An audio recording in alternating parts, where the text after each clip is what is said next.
I hope you're all doing well. And I hope you've had a good week in franchising or whatever it is you've been doing this week. What is the Franchise Show? I always like to start with a little description of what we do here and why we came up with the idea of doing this.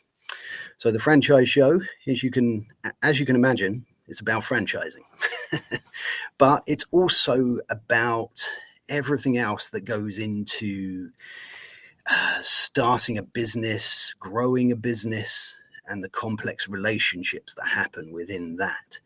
And franchising is one of these models that we can use to grow a business. But when we do that, we have to look very carefully about our leadership, the relationships that we have with our peers, with our colleagues, with our franchisees, with our franchisors. And a successful relationship makes for a very successful business partnership. And, that's what it is. It's a business partnership. I always talk about the fact that franchising for me is a journey of trust. It's two people seeing whether they can get to know each other, trust one another, and go into business together. Because that's exactly what it is. Whether you're a franchisor or a franchisee, you're going into business with somebody for quite often a number of years, 5 or 10 years. So it's really, really important to get those relationships right. So each week on the show, we will discuss a different topic with a lovely guest. And this week, the topic, as I've been just banging on about there, is franchise relationships. And it's such an important topic. I've done the topic before in different guises, and I'll do it again in different ways, because for me, the relationships are key. They're vital. They're what makes a successful franchise. If you've got good relationships, good communication. And when we have a lovely topic, we have a lovely guest, and this week is absolutely no exception. We have the wonderful Todd Dewitt. Todd, I've known Todd for a little bit of time. He is a leadership and relationship expert, in my view. He has done several TEDx talks, which is very impressive indeed. And he's going to help me out a lot today because he's well used to talking on a public platform. So I can probably just sit back and relax today. But without further ado, and we're going to move across to some comments after this introduction. But Todd, perhaps you'd like to introduce yourself, say a little bit about yourself, and touch on the subject of relationships within. Sure. Thank you very much, Harvey. Great to be with you, and hi to everyone who's streaming in there. I see you coming in the room all over, it looks like. That's great. I'm Dr. Todd Dewitt. So I make my living talking about teams and leadership and relationships and things that help people in their careers. And to be perfectly frank with you, I'm probably the luckiest person, Harvey, you're going to talk to in a while, because I fell in love with studying things that tend to have universal value across different areas. So I find myself one week talking to doctors, the next week maybe engineers, this week it's Harvey's world of franchises. Why? Because this world of relationships really is something universally applicable. So I figured that out through a process, a journey like anyone else. I started with big box consulting many years ago for just a fairly short period of time, first with Anderson, or what is now Accenture, and then Ernst & Young. And I realized I loved business. I was fascinated by relationships, and that I also didn't fit as a traditional corporate insider. And I wanted to go find a place I fit.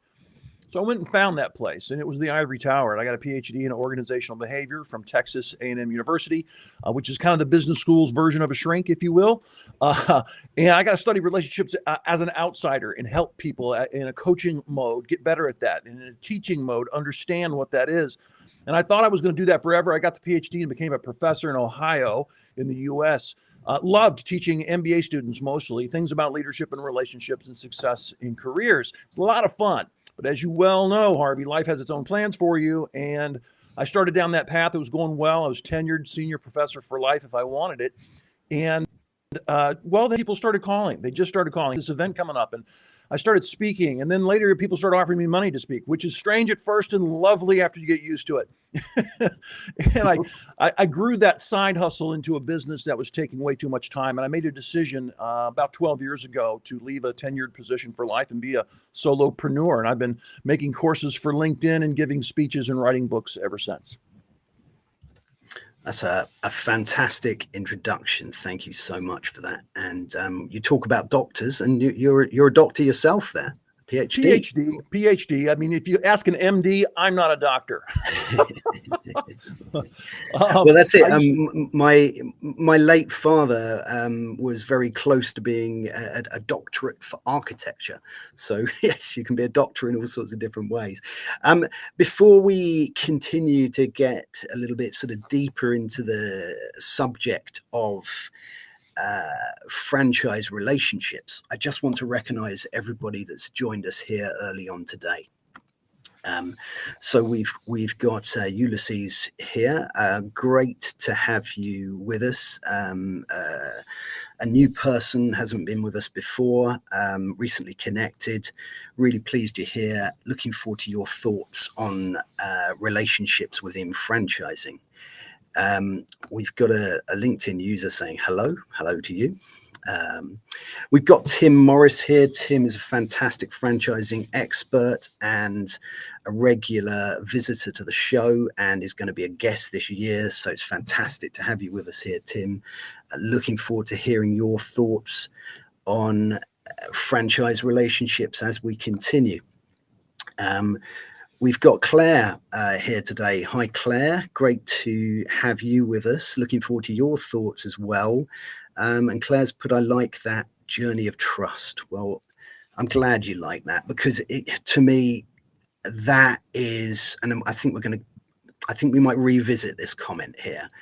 But that's exactly my thoughts in terms of relationships. We've got Jamie Robertson here. Great to have you with us, Jamie. Looking forward to hearing your thoughts on this topic. Jamie is a great franchise expert, good friend, and looking forward to hearing his thoughts. We've got Kevin Ayers. Kevin has been a guest on the show, is an expert in all things photography and video and bringing things to life through that medium. So really looking forward to hearing how the medium of video can translate into a relationship. Perhaps it can. We've got Carl here, and Carl has launched his new show today. So congratulations to Carl. And he's a funding expert, so really relevant for franchising. You need to be able to make sure you can get some funds for that. So great to have you here, Carl. I'm looking forward to hearing your thoughts.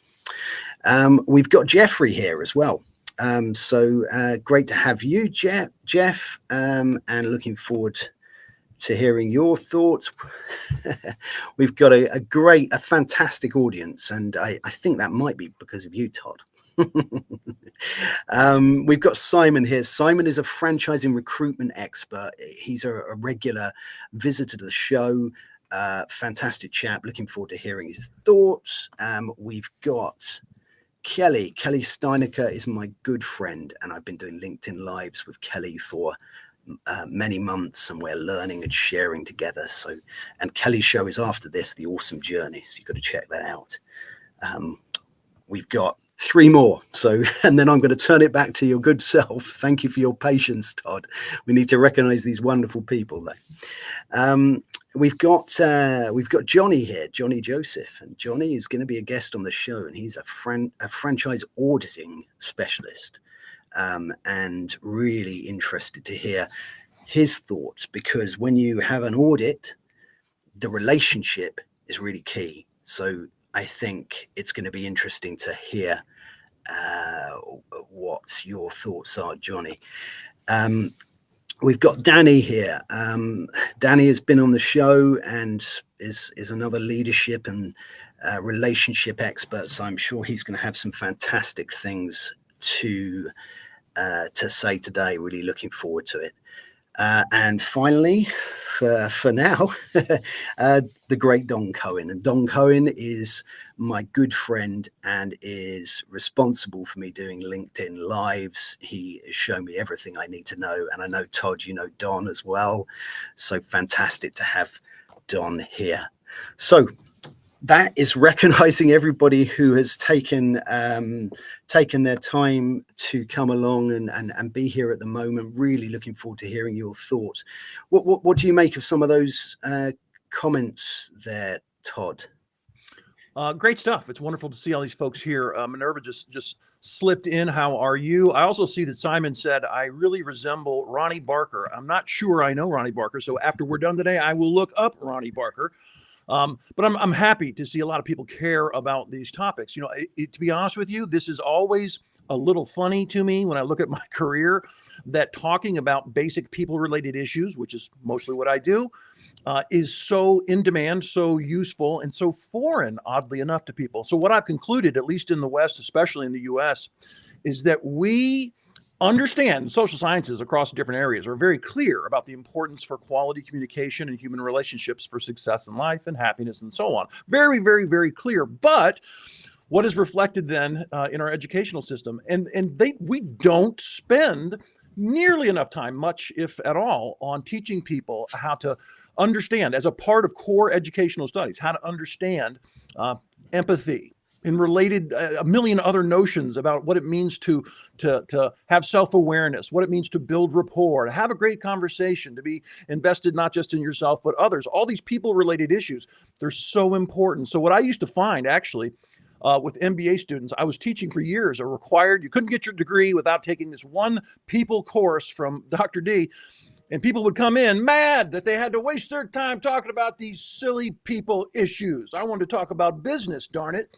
I heard versions of that from engineers and financiers and all kinds of people in the first week of class. And almost without exception, at the end of the course, they're like, you know what, this is essential. I'm so happy I did this because, well, you're right. The relationships are the foundation of everything good in business, everything good in life. So the first thing I like to tell people is, if you've been robbed as a kid, like me and everyone else in America, really studying what relationships are all about, which should be something core that we do, here's good news for you.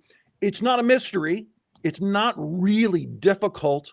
It is a series of skills that you can learn. And it's really important. I'm not just saying this because I happen to be one of the big names on LinkedIn Learning, but the truth is there's so many free or low fee ways to get your hands on great resources these days, from books to blogs to workshops to podcasts to lives to LinkedIn Learning and many of their quality competitors. Understanding what it means to listen, understanding what it means to give feedback and thus build rapport, which is the foundation of trust, that magical word you just used a minute ago, Harvey.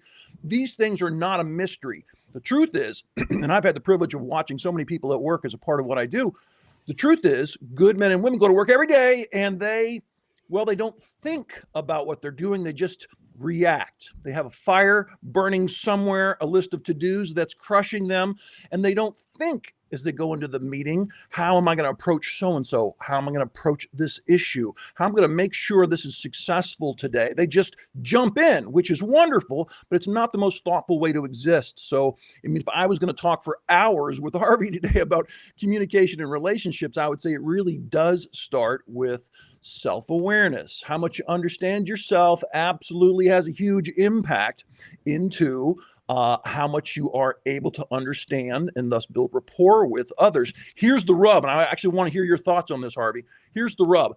We know self-awareness is the beginning of understanding great relationships. That sounds weird to some people because they're thinking about understanding others. That's part two. Part one is understanding yourself.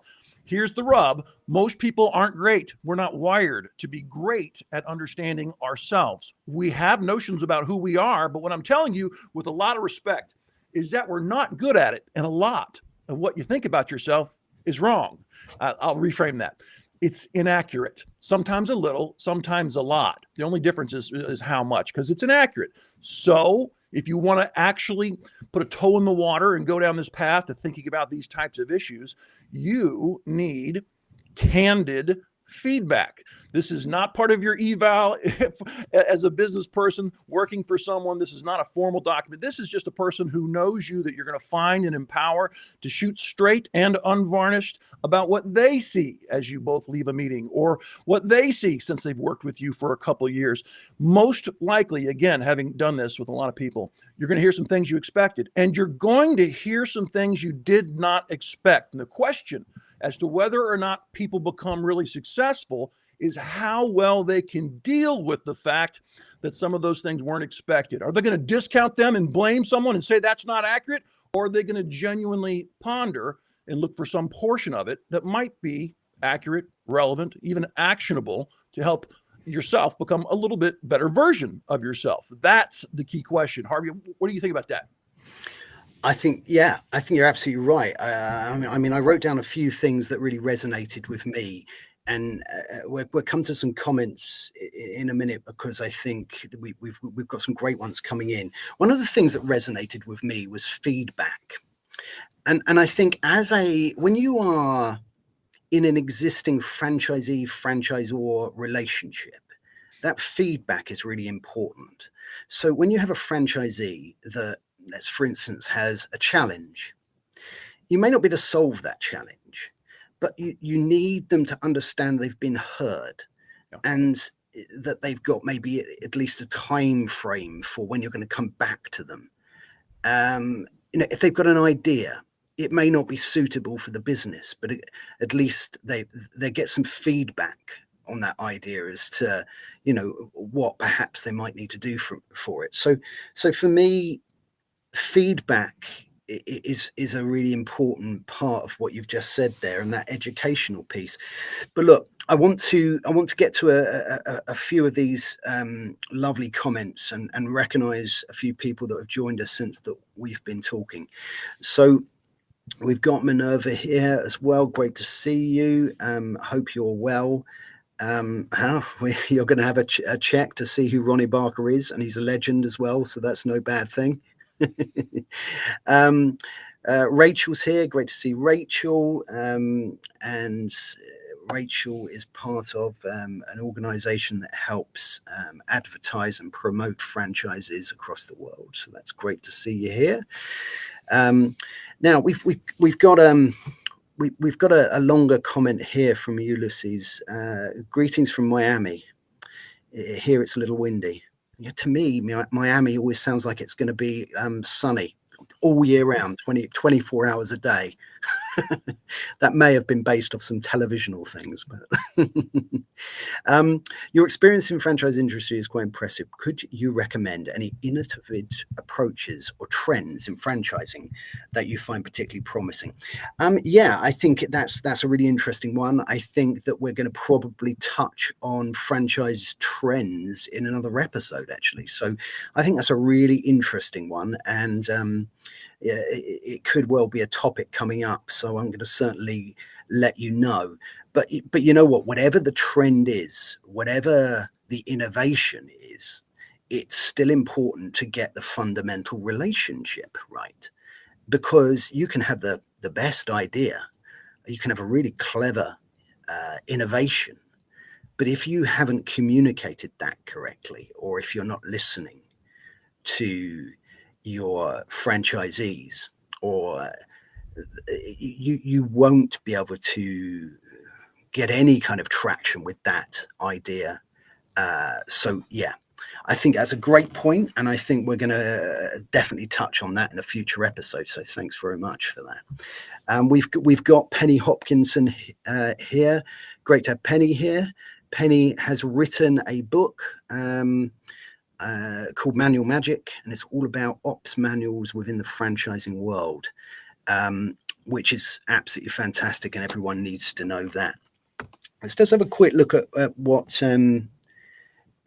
Jeffrey's put here, because this, I think, Todd, is in relation to something you said here. Absolutely, our educational systems around the world are lacking in so many of these people-related issues, especially at an early age. This is so important and essential for developing good relationships.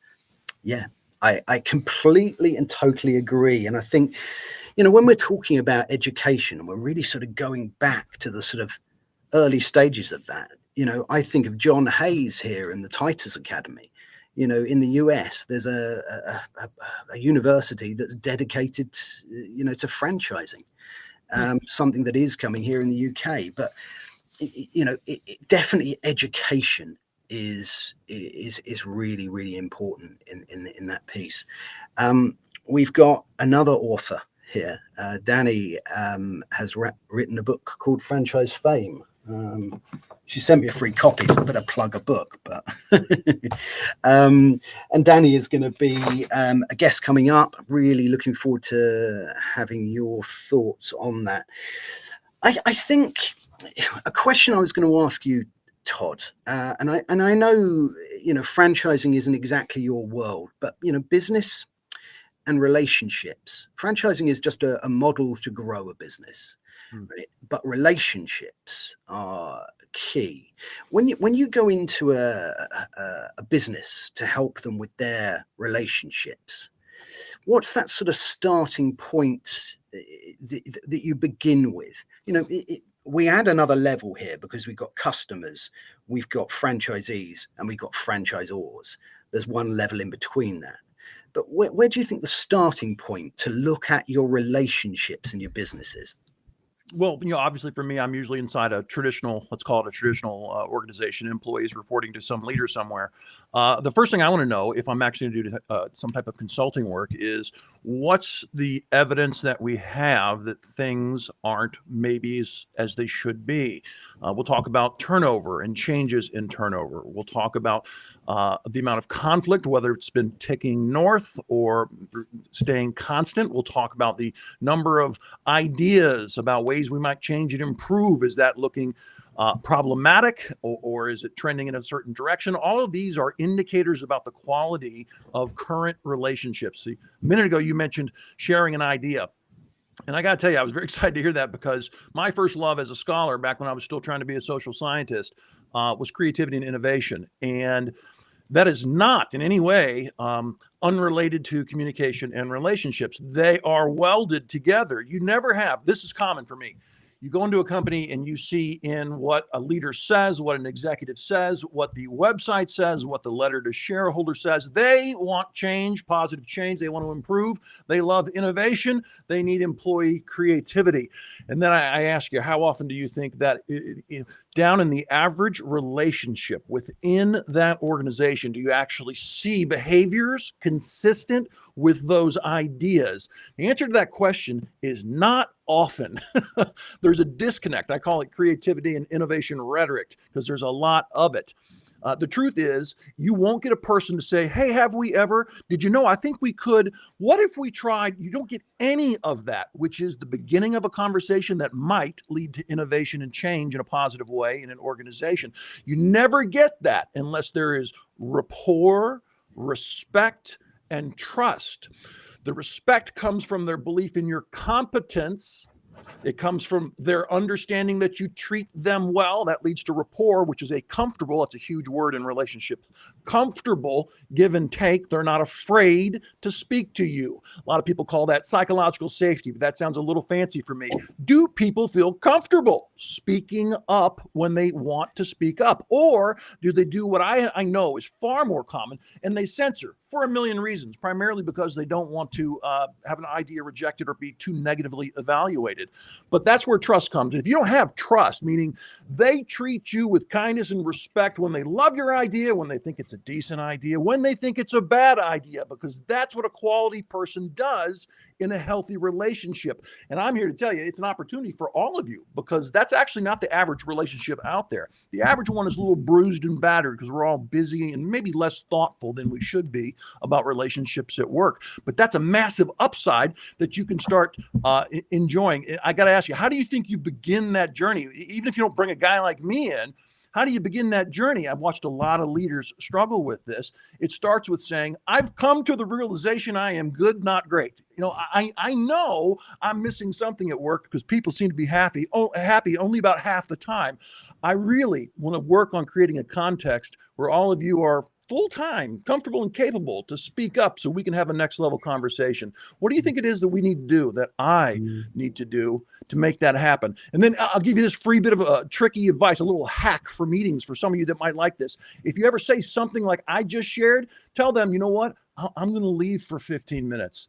You guys just write down some ideas on some Post-it notes about the behavioral or policy changes that would help you feel more comfortable actually engaging real vibrant conversation, because I'd love to know what those are, and then come back and see what they wrote down. You might have a very interesting new type of conversation. I think you've hit upon something that's very interesting there. I think if you disrupt the rhythm of some of these predetermined things, you can get some really interesting results. I think I love the idea of you're in a meeting, you're trying to get someone's thoughts, and you leave for a moment, and that sort of upsets things in a way, but also allows people to be more open and honest. You know, I had a friend of mine who, in fact, I'll name drop him, Amrit.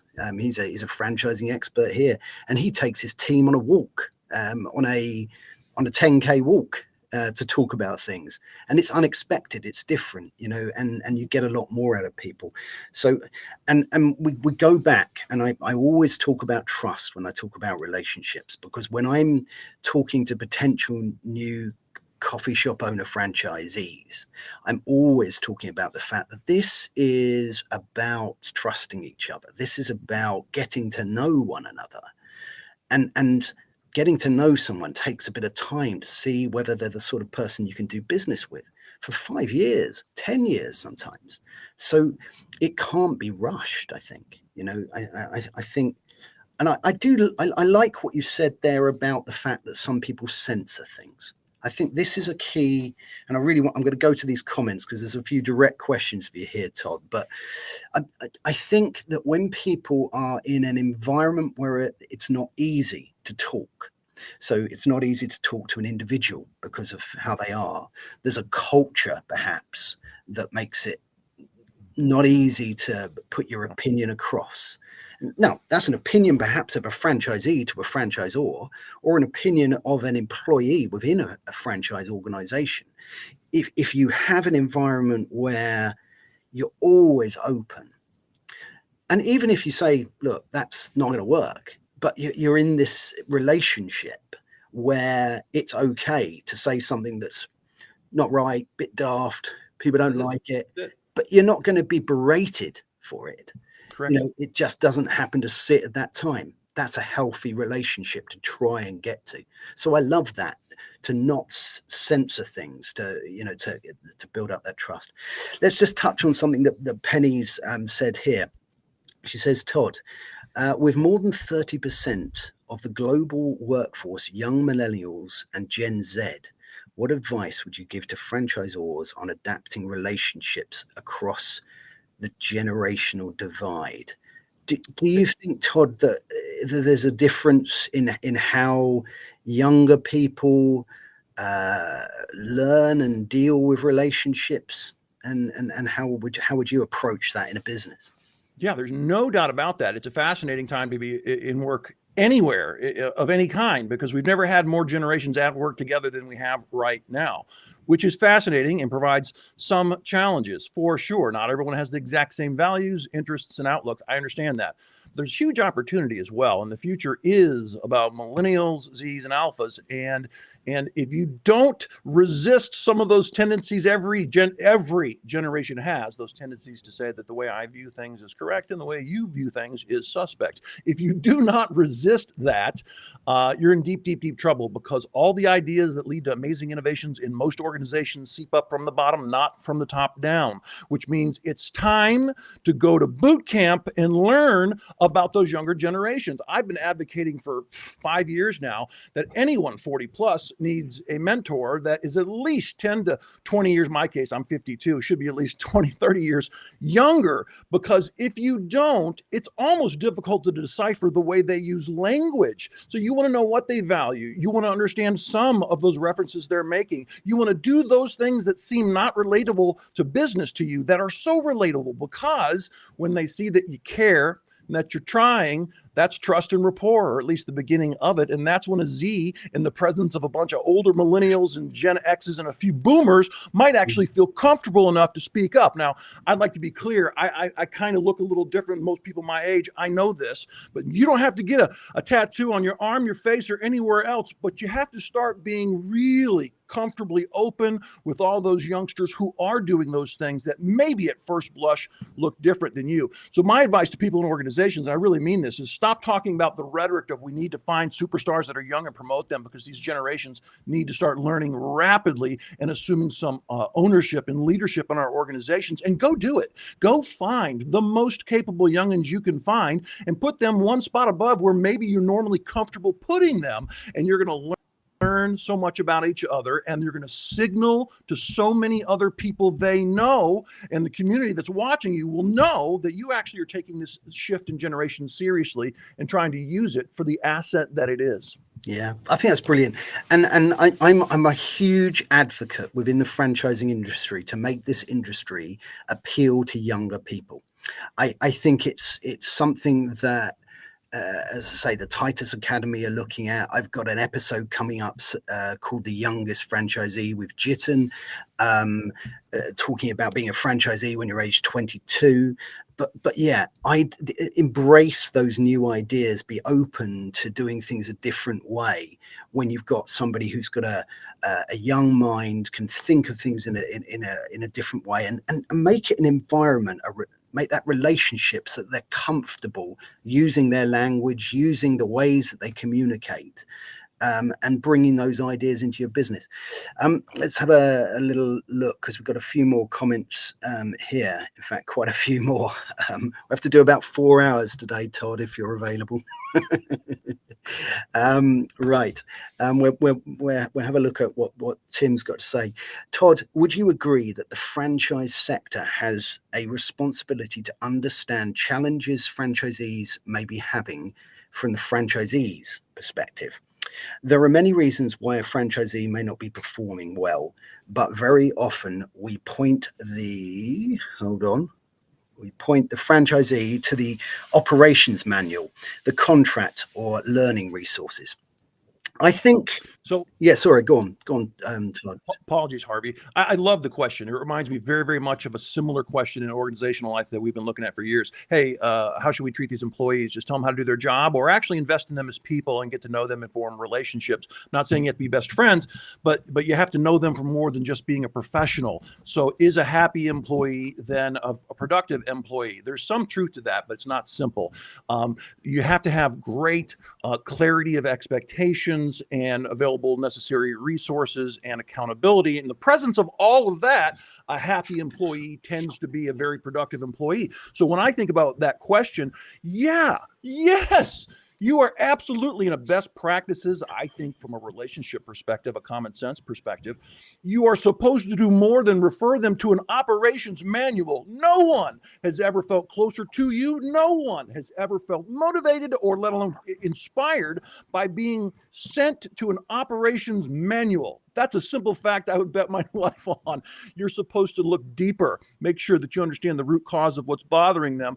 And dare I say, if you want to think about developing yourself into world-class relationships, sometimes you have to get past the problem and start talking to the person about the person, because emotions and feelings and perceptions absolutely impact their decisions. And a great communicator should be able to engage those topics just as much as the operation manual. I think that's fantastic, and I completely agree. I mean, the ops manual is incredibly important, but it certainly shouldn't be something that's sort of relied on to solve a relationship issue. It's designed to give you the tools to run a business in a particular way, and to take advantage of the learnings that have happened in the past with that particular franchise model. So it has to run alongside those things. And I think it's also really important, Tim, like you said there, to as a franchisor, to look at it from the point of view of a franchisee. And sometimes that just takes a moment of stepping out of your position as a franchisee, even if it's just in your mind here, and think, right, I'm the franchisee now. How am I feeling about this? Because Todd, you rightly said, we're dealing with human beings here with emotions, and emotions and feelings are going to have an impact completely on what's going on within your franchise business. So great question, Tim, there. We've got another good one here from Simon. Simon's put, the relationship between the franchisor and franchisee is paramount to ensure the success of this mutually beneficial relationship. So both must be careful in choosing the right partner. And that means the recruitment process needs to be robust. I have to be very clever now and go straight over to there to finish reading it. Robust and right to identify the relationships that you need. Yeah, I think you're right here. It's a mutual thing. I think this is what I'm picking up from here. And I think any relationship, it has mutual benefits and helps both sides. And I think when you're trying to choose a franchise partner, and this goes both ways. So this is if you're a franchisee thinking, what franchise shall I invest my money in?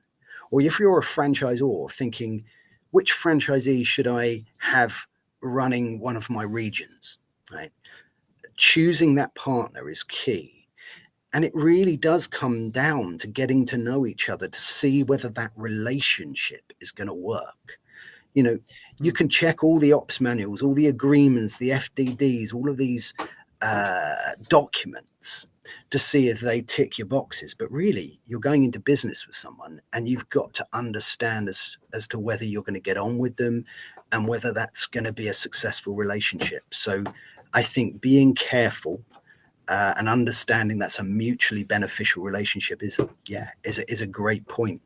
I'm going to just bring up a comment here from Danny. And Danny says, having that self-awareness and vulnerability to go first is rarer than we might like. Yeah, I think there is a vulnerability to sort of it kind of challenging a relationship in a way, you know, and I think that you should. And the more open and honest you are in the relationship, and the more you create an environment that you can do that, as long as you've got a process for dealing with it. If you're creating an environment where franchisees and franchisors can be very open, there just needs to be the right process in place when whatever conversation happens, so that they know where to go and what to do with that piece of information and how to improve the franchise business with it. I'm going to let you have a look at the next one. Let's bring one up here from Danny. So when we talk about franchising relationships, very often the stage light falls upon the franchisor, the relationship, potential candidates, the end client, but relationships with the supply chain vendors are often forgotten. What do you think about that in terms of a business? You know, the relationships fall from all different angles, don't they? Well, it's not unrelated to your comments about vulnerability. One of my favorite topics. Wrote about it in my latest book, actually. The truth is that the hardest relationships to manage, by far, are in which you do not have power. So that's a vendor, it's someone else in the supply chain, etc. That's common. We all know this. So then how do you find success within those confines? A lot of people think success under those conditions, meaning you don't have explicit power over someone, is about really watching your numbers, knowing your metrics. And I don't buy that. I think that's step one, and it's incomplete without step two, which is back to vulnerability. Related to my favorite ideas, authenticity, really is about how much you invest in them as people. Salespeople figured this out a long time ago. You don't go in and go, look at my shiny product. You say, how you doing? What problems are you experiencing? What's going on around here? And you try to understand the bigger them and build a relationship, because within the context of a interesting mutual relationship, they're willing to do a whole lot of things they otherwise would not be willing to do. It's kind of like the difference between an employee who's minimally compliant versus one who is committed. It's a very different thing. How do you get someone to go from compliant, minimally compliant, to committed, really willing to do the extra thing and keep you in the loop, share an idea, et cetera, et cetera.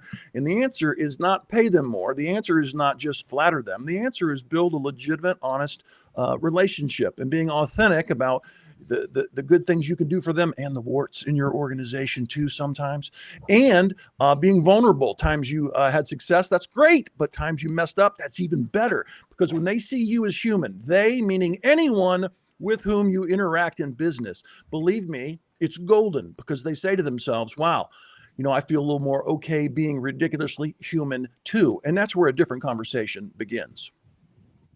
I think that's brilliant. I think that vulnerability, that being authentic, is so key to this. And when you're trying to get someone to go that extra mile for you, the best way is when they want to go that extra mile for you. And all of those things can be found within building a good relationship and doing the things that we're talking about today. Let's have a look at another one, because we've got so many fantastic comments. I say it every week, but this show is such a pleasure to do, to talk to fantastic people like yourself, Todd, but also the community here are so engaged, and I get so much value from these 45, 50 minutes. So I really appreciate everyone coming here, and I hope we can get to all of these comments, but let's keep going. So Simon has put, too many franchisors just download heaps of information to the prospect without finding out what they're really about. Drip feed, build trust, engage in a positive, inquisitive manner. I love this one. I really love this one, because I'm going to go back to my experiences as a franchisor here. And when I talk to franchisees, that's exactly how I would describe what I do, which is to get to know them. One of the first questions I ask them is, what's in their head? What's their dream? When they think about being a franchisee, what's their picture? What's their picture of their day to day? How are they seeing that life? How is that exciting them? So I can get that same picture in my head. And I think that's being inquisitive, being curious, asking those questions. They don't want to see a perspective and all the numbers at that stage. They want to know whether they can do business and whether they can get on with you and whether they can rely on you and have a bit of fun and understand who you are. I love that. I really do. I want to agree with you, man. I have to tell you, it reminds me of some teaching about presentations. No one has ever felt inspired and truly informed by a numerical, a spreadsheet. Let's just go with the obvious one. A dense spreadsheet in a presentation is a killer. No one cares about it. What they want to hear is anecdotes and stories and real, warm, honest comments from you. It's a radically different approach to getting people engaged, to getting them to care. It's the reason inside organizations we used to hire with a manager sitting down with a prospect and making a decision. We do that still, of course, but we also do something else in abundance, and that's having a team interview someone, or someone in different ways meet the team over an extended period of time to do exactly what you're talking about. Get to know the person in some minimally acceptable way so you can make a decision not just about their competence, but about how they might fit into the world that you're bringing them into. Yeah, that culture as well. I mean, I talked to Danny a lot about values versus culture, and I love that, because it was the values of let's say it's an entrepreneur who's planning to franchise their business. Their values come into that business, which becomes the culture, and it's really important to make sure that is communicated properly, and it has a big effect on the relationship. Let's have a look at this one. So Diane's here. Hi Diane, really great to see you. Thanks so much for joining us. You were so right. We cannot rush determining if the fit is right. I rushed recently and learned a lesson. Brilliant. I say brilliant, I'm sorry about that, but learning a lesson is important. And yeah, it's when you're a franchisor and you've got a prospective franchisee that's ready to commit, and but if that's too early and the relationship hasn't got to that point, there can be some difficulties, and it's very easy to make that decision at the point where it's not quite right. And I think I think one of the things for people to remember is to look at your process, right? And to make sure it's got enough steps in it where you're getting to know somebody. You know, I'll often go with somebody to a location, spend a day in the car or on the train with them, because you're just spending time. You know, often we're talking about music or cars or whatever it is, but what you're doing is you're getting to know someone, they're getting to know you. And it's so vital in the relationship. I mean, what I love about this as a platform, right? You know, and I'm going to use this LinkedIn Live as an example quickly, if this is all right. So if you're on LinkedIn and you occasionally put a thumbs up on a comment, there you are, and that's all people see. If you write a comment, someone sees a bit more. If you do a post, someone sees a bit more. If you do an audio, someone starts to hear you. If you do a LinkedIn Live, someone sees you all the time. You can't hide, you know, who you are. And I get to know all of the people here. They get to know me. And it's an example of genuine relationship building. And I think people struggle on LinkedIn to understand how that relationship building happens. So, yeah, I think a great lesson. And remember with lessons that it's clever to learn from a lesson, but it's wise to learn from somebody else's lessons. So it's a good one. I like that one. Let's have a look. So Tim's put here, I love the idea of getting a mentor 20 to 30 years younger than me. Thanks, Todd. That's so powerful. I like that idea as well. I mean, obviously you can see I'm a very young man, but and I think it's brilliant. I mean, I sit next to somebody who at work who's half my age, and we have great fun together and a fantastic perspective on things as well. And I think she probably finds my perspective unusual as well.